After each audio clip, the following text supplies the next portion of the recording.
নমস্কার বন্ধুরা, welcome to my channel SB explorer. তো বন্ধুরা, তোমরা সকলেই জানতে আজকে আইএসএল ফাইনাল ম্যাচে মুখোমুখি হয়েছিল মোহনবাগান এবং বেঙ্গালুরু এফসি। এবং মোহনবাগান এবারে কিন্তু আইএসএল লিগ সিল জিতে তো চ্যাম্পিয়ন হয়েছিল, এবারে আইএসএল কাপটাও কিন্তু জিতে গেল মোহনবাগান।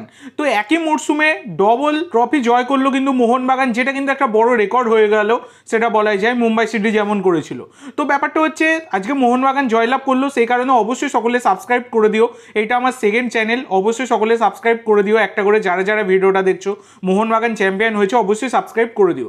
তো ব্যাপারটা হচ্ছে মোহনবাগান আজকে ফার্স্ট কোয়ার্টার ভালোই খেলেছে, কিন্তু সেকেন্ড কোয়ার্টার থেকে ম্যাচের হাল ধরে নেয় বেঙ্গালুরু এবং প্রচুর মুহুর্মুহুর অ্যাটাক করতে থাকে, এবং যেখান থেকে কিন্তু ভুল করে দেয় আলবার্টো রড্রিগেজ, ভুল করে ওন গোল করে দেয় আলবার্টো রড্রিগেজ। আজকে কিন্তু আলবার্টোর পারফরমেন্স খুব একটা ভালো ছিল না, এছাড়া কিন্তু লিস্টন কোলাসোর পারফরমেন্সও একদমই ভালো ছিল না।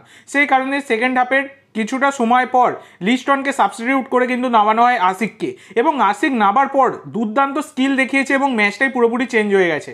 যেখানে কিন্তু তোমরা দেখেছো সকলে, যেখানে জেসন কামিন্স পেনাল্টি থেকে গোল করে গোলটা শোধ করে দেয়, এবং তারপরে কিন্তু এক্সট্রা টাইমে ম্যাচটা গড়ায় আর কি। 15 মিনিট করে এক্সট্রা টাইম, আধ ঘন্টার এক্সট্রা টাইম ম্যাচ কিন্তু আবার এক্সট্রা হয়েছিল, ফুল টাইমে 1-1 হয়েছিল, সেই কারণে আবার কিন্তু 15 মিনিট করে এক্সট্রা টাইম হয়, এবং সেখানে কিন্তু গোল করে দেয় জেমি ম্যাকলারেন। এইভাবে কিন্তু 2-1 গোলে মোহনবাগান তারা কিন্তু জিতে গেল, বেঙ্গালোরকে হারিয়ে আইএসএল কাপটাও তারা কিন্তু জিতে গেল, যেটা কিন্তু মোহনবাগানের জন্য একটা বড়ই সুখবর, সেটা বলাই যায়।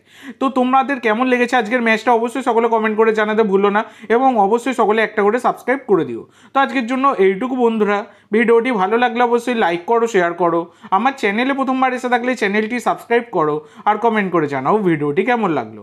ধন্যবাদ।